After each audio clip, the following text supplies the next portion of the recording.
In today's episode, we're going to talk about how to help your kids make those friends. You know, those friends you really want them to have, those friends you're hoping and praying they find, and then also how to resolve the conflicts that all these stinking friends have with each other. So we really think it'll be helpful for you today. Welcome to the Art of Raising Humans.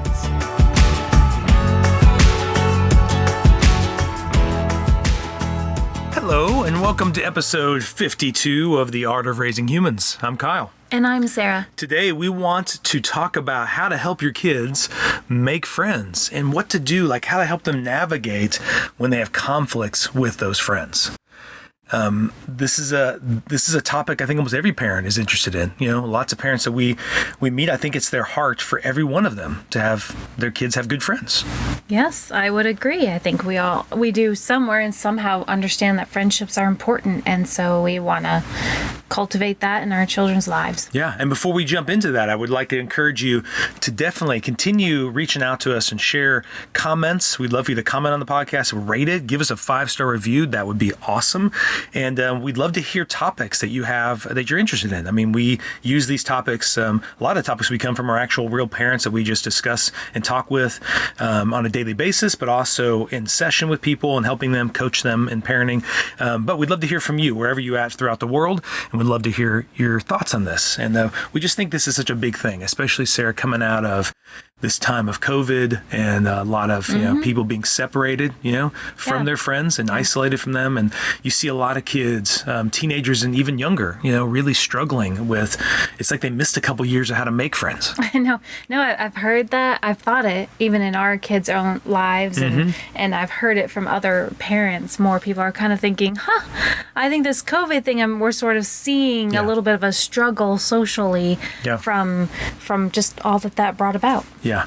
I mean, really limited or stunted or, had kind of an arrested development of sorts on how to do that and all those kind of interactions.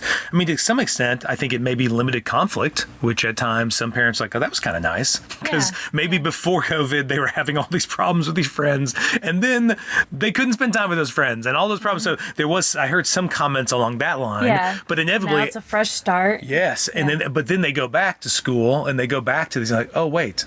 And maybe they don't have those same conflicts, but there's a whole new set of conflicts on how to do that. So I guess my question to you is, Sarah, why do you think having friends is so important to kids socially, to their neurological development? Why is that important?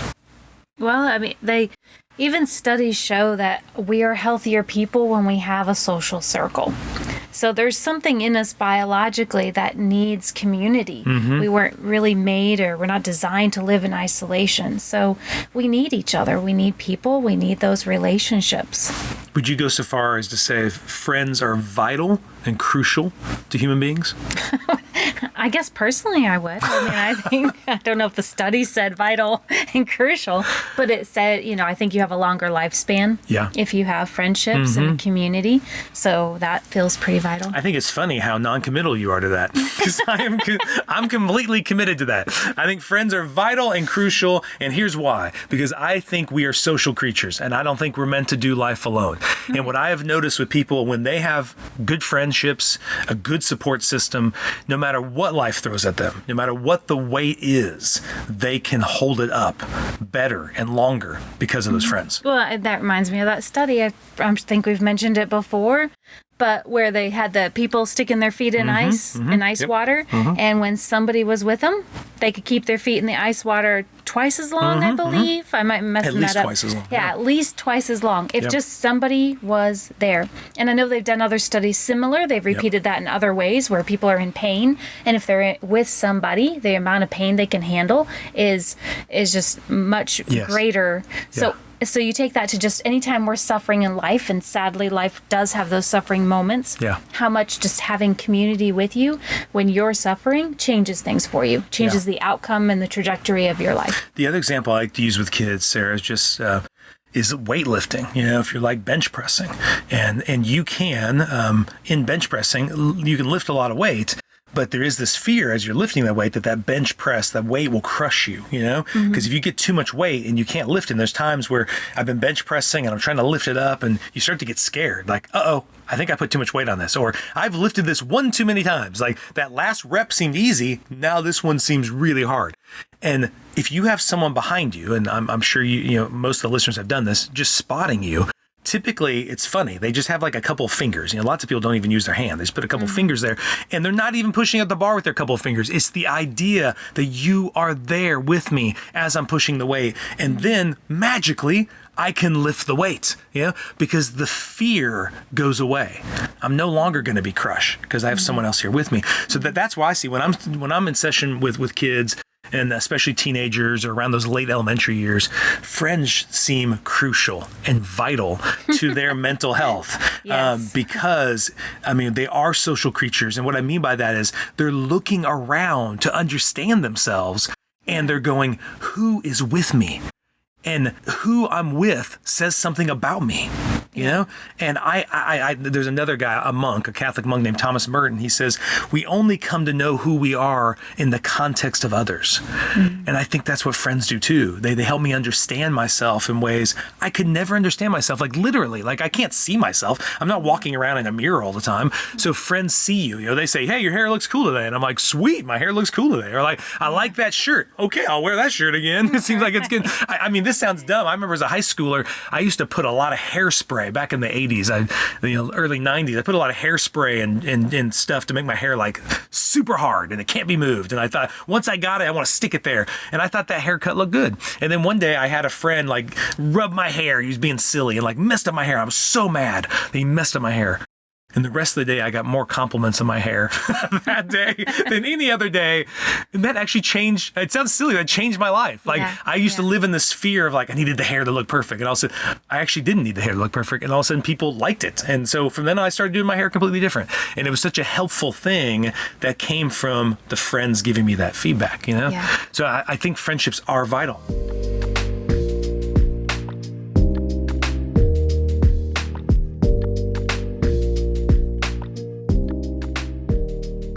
I love that one thing you were sharing with Abby and me about the study about friends and them being around you. Could you share more about that? Yeah, the 5 people that you spend the most time with in your life will show who you are. So the amount of influence they have. So whoever you're around, look, if you want to know who you are, what the trajectory is for your life, look at the 5 people you're spending time with. Yeah. So I think it reminded me of actually stories you've told from high school days where you got, I might mess it up a little bit, but you start hanging out with these people who are in AP classes and really cared about school and education and how that influenced you. Yeah. And so I think that's just a real short example of if I'm around people who are really kind and really interested in school or horses, then I'm probably going to go in that direction. If I'm hanging around people who are angry and maybe they're, they don't care and they're, all the way down to getting into drugs or something, that's probably the path I'm headed down. So it was actually just recommending to teenagers, but all of us to look around to the 5 people we're spending time with, and it'll give you an idea of where you're headed in life. Yeah, well, and I remember that, Sarah. In 6th grade, I had these friends who I would say they were good friends, but by 6th grade, they were already smoking cigarettes and they didn't like school. They thought school was stupid. And so by 6th grade, I wasn't smoking cigarettes with them, but I did agree with them. School was stupid. So my grades weren't that good in 6th grade. And then I remember in 7th grade, I made a shift. I decided I wanted a different set of friends. And so I'd known some friends from elementary school that I was never friends with, but I thought they seemed like quality people. And so I went over and literally just said, hey, could I be your guys' friend? I just went up and said that. And they were like, sure, yeah, come on. We know you from elementary school. And all of these guys were all in gifted classes and all honors classes. And within about a few months, teachers were saying, Kyle, are you in the gifted program? And I was like, no. And they said, you should take a test on that. And no one had ever asked me to do that. And then I took a test. I passed it. And all of a sudden, bam, I was in the gifted program and I was taking honors classes. And I was like, school was cool. School was fun. Like when I was with these guys, we talked about all the challenges of school and all the ways we wanted to get A's and get better grades. And also my grades went up, And then of course, there is studies to show that you can look around also at what your child's friends, what kind of grades they're making. And typically it's going to mirror what your kids' grades are going to be, because we tend to, if you're around these people, if they think school is fun and exciting and they're challenging, then you're going to talk about that. You're going to do that stuff. You're going to think homework, you're not going to always like it, but you're going to be like, let's get it done. I remember we had so much fun. I mean, in that group, even there was like this assignment to take Jane Eyre's book. The Charlotte Bronte's book, Jane Eyre.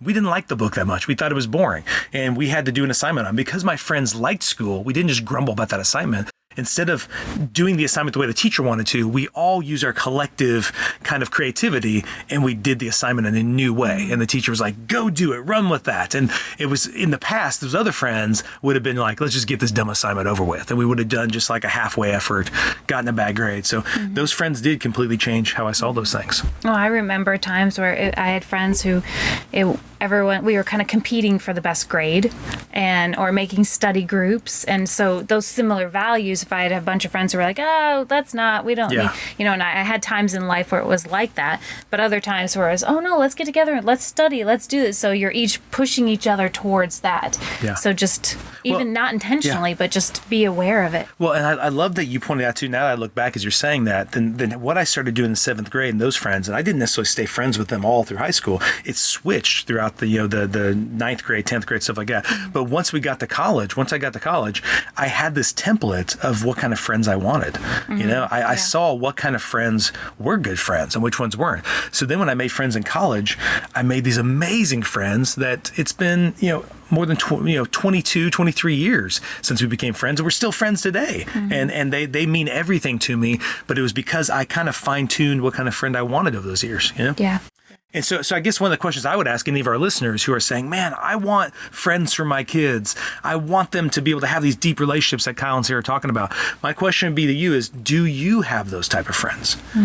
Do you have positive and healthy friendships with other adults? Because we know modeling is the most powerful teacher. So if you have these kind of friends, then the kids are going to look at them and see that. But if you don't, if they're not seeing you interact, if dad's not out with some friends and they seem to be making a positive impact on his life, or mom's not doing that, then how are they going to do that in their own life, right? So I think a big part of this answer is I need to reflect upon what I'm doing with friends. Am I pursuing these deep, meaningful friendships? Yeah. Yeah, I think that's a good point. Are you sitting around, your kids are watching, even if they don't seem to be watching, the conversations you're having with your friends. What are you doing with your friends? What are those activities that your kids see that's what friendship is. Yes. Oh, that's what friendship is. Yeah. They're watching. They hear you on your phone calls. Yeah. What's the content of your phone calls that your kids are overhearing?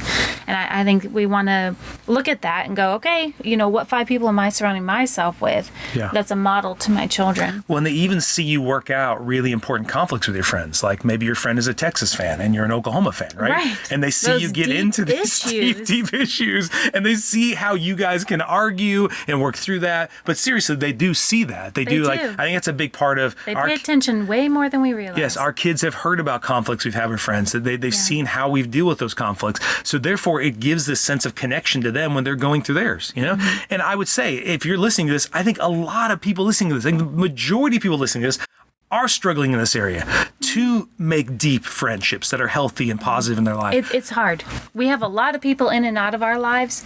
Actually forming friendships, society generally, it's hard to do, right? We're all running the race, and it's hard to. Well, especially in this kind of social media world where we're kind of more disconnected than ever. And so my thought as I was writing this out was just to encourage people, if you struggle in this area of making friends, if you're longing for more deeper friendships, and then you see your kid longing for the same thing, is I would just be honest with them. Like, I would join them on this journey. I think it'd be great if you don't have the kind of friendships you want to model to your kid, to pursue those type of friendships and tell your kid about it. Like, I'm going to go do this. This is how I'm going to do it. I mean, that would be really, I think, empowering for the kid to see you do that. Yeah, I agree.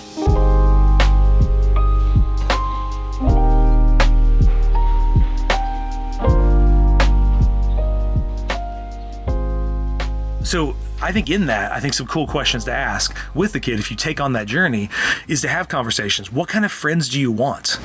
What are the qualities you're looking for? The goal in making friendships isn't one that just happens by chance. Now, some people do luck into it. Some people do just, it seems like good friends just fall in their lap. But that hasn't been my experience. Has that been yours? No, maybe a couple times. No, you did have some roommates that kind of fell in your lap, They right? did, yeah. But I know my best friends that I made in college, once again, this is very similar to the 7th grade. You sought them out. I went after them and I said, I want to be your guys' friend. Yeah. You guys are cool guys. And thank goodness they were like, cool, yes. But I thought, hey, if I never ask, I'll never know.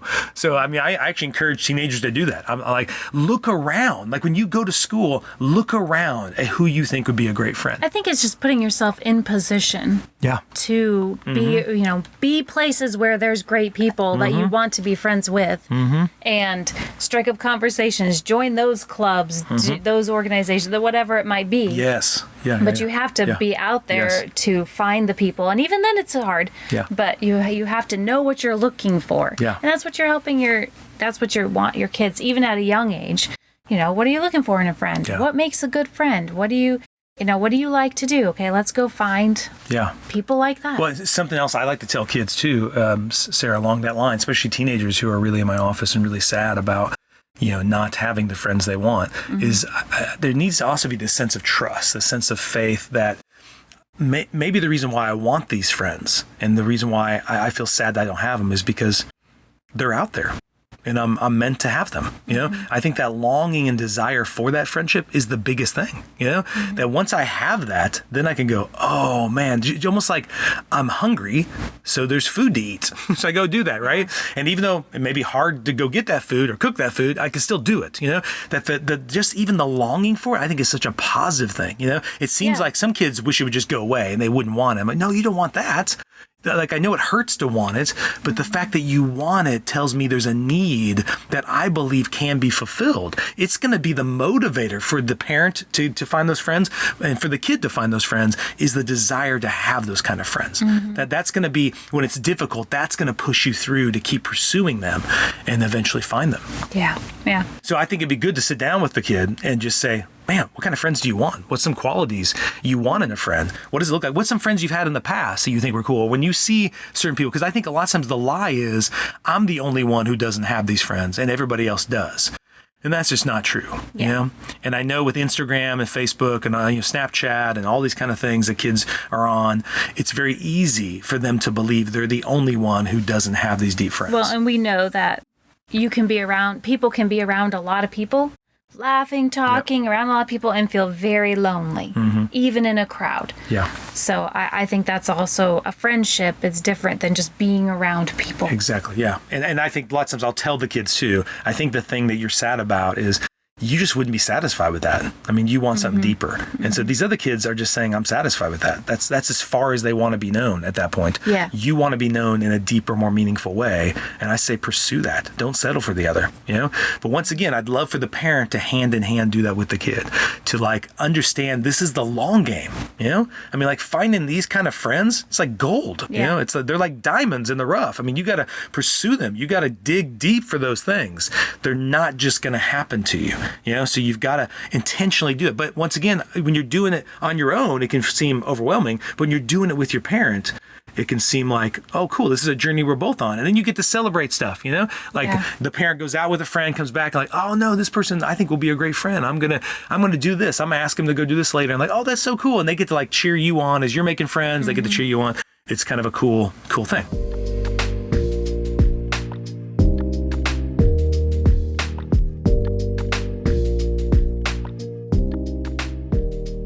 So if we can switch a little bit, once we have friends, that it's great to have friends, but then there's conflict with friends.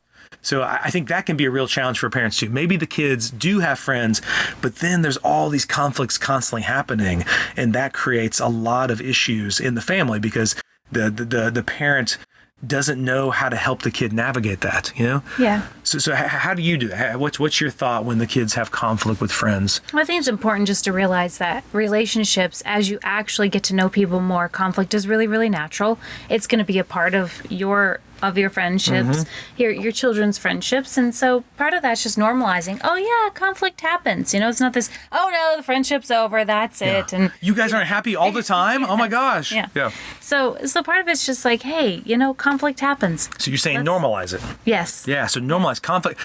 not only does conflict happen, but if you actually want to be a good friend to somebody, conflict has to happen. Yeah.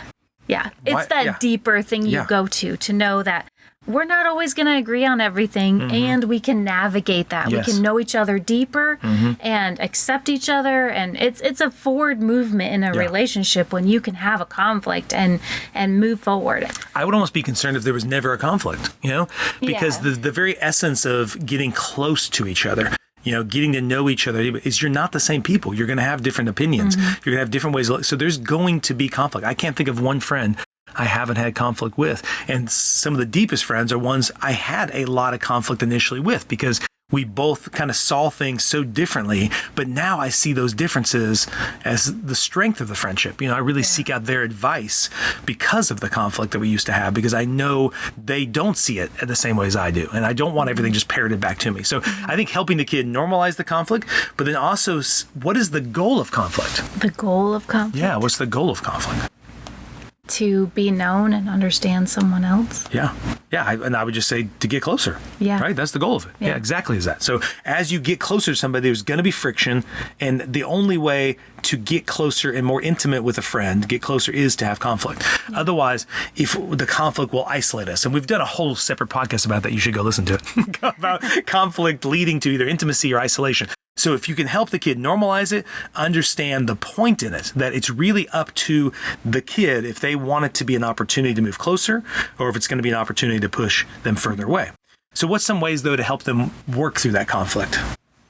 Listen to that podcast so you know. Yes. No, I mean, just listen to them about the conflict. Yes. Yeah, just, and again, goes back to even the one we did just before this one. But just really, really listen to and really understand to help them understand what it is. And then I think working on those conflict resolution skills. Yeah, I love that. And one of the ways to do is to act it out. I like acting it out. So I think what helped me a lot as a kid is my parents. Sometimes I would come home and say a kid did this or that to me, and my parents would be like, well, okay, do you want some help with that? Sure. And then we would act it out. Sometimes it'd be a little acting out, but typically it would be like, they would tell me, go practice saying this. So next time that kid says that, practice saying this to them. Yes. And I remember that really helping. I would actually literally go into the mirror and practice saying it to them, because I wanted to see how it felt to say that. And it kind of empowered me to not be caught by surprise by the conflict, So I think acting it out, and I think that also helps the kid see that there is a different possible outcome to that, how it doesn't have to end the way it ended.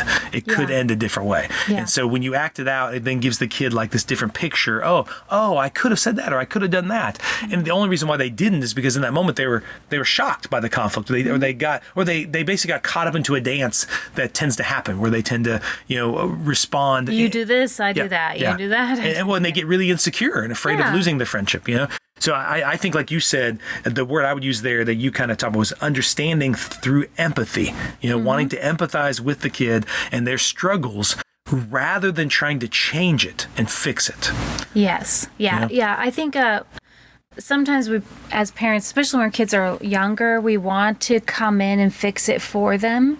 And there's times to come in, especially with little kids. Yeah. But the goal is to be handing those skills to your child to go and into the relationship themselves and fix it, right? Yeah. So that's where you said, the role play. Let's just practice this. Let's practice. With your little kid, when so-and-so takes your toy away and you don't like it, this is what you can do. Let's practice right now. With your teenager, when your friend says this to you and it hurts your feelings, this is what you can do. Yeah. And let's practice it here. Yeah.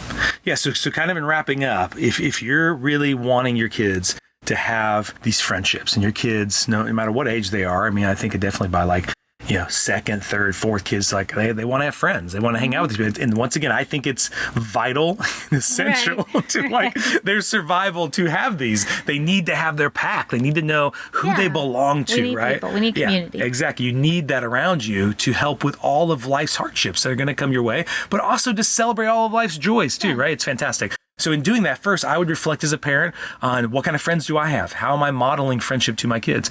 I liked what you said about being intentional about putting yourself in the space as an adult to make those friends, but also helping your kid have that, doing the play dates, right? And not in the play dates, not like sitting back talking to the other parent and just letting them go off, right? Being intentional about how those interactions are going. Not that you got to be a helicopter parent and buzzing around the whole time, but you are around. You are making it more likely that this encounter will be a successful one, right? Yes. And so if you know that there in the past has been some conflicts there, make your presence felt. Be around there so you can help guide some of that sort stuff. of helping set it up for success. Yeah. You can't always make it happen, but you can do things to support the successful relationship. Yeah. And then when there is conflict, empathize with them. Seek to understand. Help the child to understand like themselves about how they feel about the conflict. And then if they're open and receptive then to it, then say, hey, I've got some ideas. Let's try to act this out, or let's try this. Would this work? And then just see this is the long game. You're playing the long game. That these friendships typically aren't going to be their friends forever. These are going to be friends they're basically practicing on. So they're practicing on and learning how to resolve conflict, how to really fine tune the kind of people they want, forming and shaping them for their lives. And so I would say if you kept that kind of mindset and help the kid do that, normalize these conflicts, then I think there's a lot less fear about it. That is somehow, if this friendship doesn't work out, then life is over. Right. There's many, many friends out there. There are. Yeah. There are. And a lot of times maybe someone's friend for a season at a time, and then they move or things happen and we shift and change. And so, I want to just in that wrap up, just remind you that something Sara and I do is we help kids with these kind of issues, help parents with this stuff. So feel free to go to parentinglegacy.com if you felt like you wanted some coaching in this area, or your kid needed some coaching in this area. So you can go there. You can always schedule a session with us, and feel free once again to share this with people who you think really are struggling with how to navigate this stuff, the friendships, the conflict with friends. And we just really appreciate your time listening to the podcast. So we hope you have a great day. The Art of Raising Humans podcast should not be considered or used as counseling, but for educational purposes only.